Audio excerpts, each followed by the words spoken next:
কোন আগুন লাগায় দেন বিশ্বের সবচেয়ে পাওয়ারফুল দমকল বাহিনী নিবাইতে পারতো না। ফাইলাইছি জিনিস ফাইলাইছি। দেখ মনে তুমি কেমন আগুনটা লাগাও। ভাই কেউ নাই? সালাম আলাইকুম। ওয়ালাইকুম সালাম। এখানটা নয়নের খালা। কুটুম আই নাই বাড়ি ভিতরে আহেন। কই গেলেন বাইরে আহেন দেখা যান কে আইছে বড় কুটুম আইছে। ওয়ালাইকুম আসসালাম। আমি নয়নের খালা। না না না সালাম করতে লাগতো না। আল্লাহ বাসায় রাখুক। কিতা ঘুমায়ো পেয়ারা দেখে আমি বুঝতে লাইছি বহুত টেনশনে পড়ে গেছো গা। টেনশন আমি দূর করে দিতাছি। ঝুমকাটা কোনো ফালাই আইসলাম বিছনা রনের বিছনাতে ঝুমকা ফালাই আইসো। এটা যদি অন্য কেউ পাইতো তাহলে তো চুরি করে লয়ে যেত গা। আমি পাইছি হ্যাঁ ভূত পাইছো না।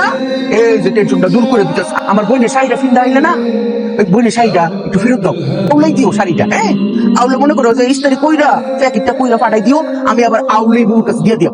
রন টেরও পাইতো না বিয়াই আফটার মাথা দিয়ে মনে হয় একের মাটি চলে গেছে গা। আরে এইটা কোনো ব্যাপার? বিয়া শাদির আগে একটু রঙ্গ তামাশা ওই চাই বুঝছি না ব্যাপারটা। এটা ডরাইতেছে ভাই ও ডরে কিছু নাই।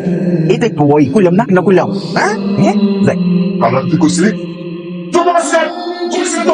কি কথা কইছ কেন কই গেছি নয়নের বাড়ি সুতা দে। কইছিলাম না এমন আগুন লাগাইয়া সে পাওয়ারফুল দমকল বাইরে নিবাইতে পারতো না। লাগিয়ে গেছে আগুন। নামটা ডুবাই ফেলবি। আগে যদি জানতাম তাহলে জন্মের পরে তোর বিষ খাওয়ার মেরে ফেলতাম। এই দিনটা আমি দিয়ে মরে এই দিনটা আমি লেগে পেয়েছিলাম।